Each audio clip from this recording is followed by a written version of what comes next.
Polri akhirnya menetapkan istri Irjen Verdi Sambo, Putri Chandrawati, sebagai tersangka kasus pembunuhan terhadap Brigadir Yosua Huta Barat. Putri Chandrawati ditetapkan sebagai tersangka setelah dilakukan pemeriksaan oleh pihak penyidik Barreskrim Polri.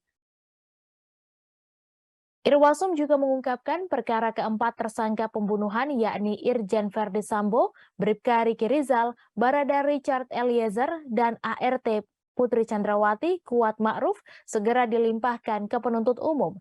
Disebutkan pula penetapan tersangka Putri Chandrawati dilakukan selepas penyidik memeriksa yang bersangkutan.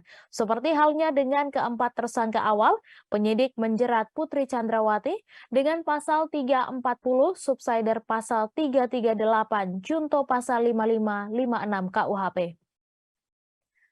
Penetapan tersangka terhadap PC ditetapkan setelah tim penyidik melaksanakan gelar perkara. Sebelumnya desakan agar Putri Chandrawati ditetapkan sebagai tersangka juga mulai mencuat.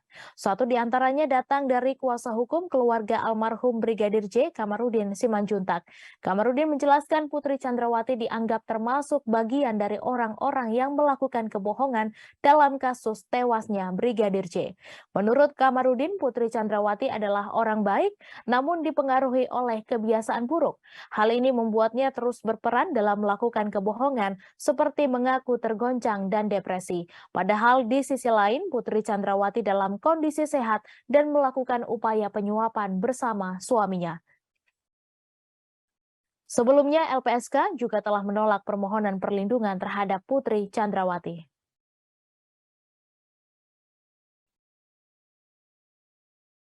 Terima kasih sudah nonton.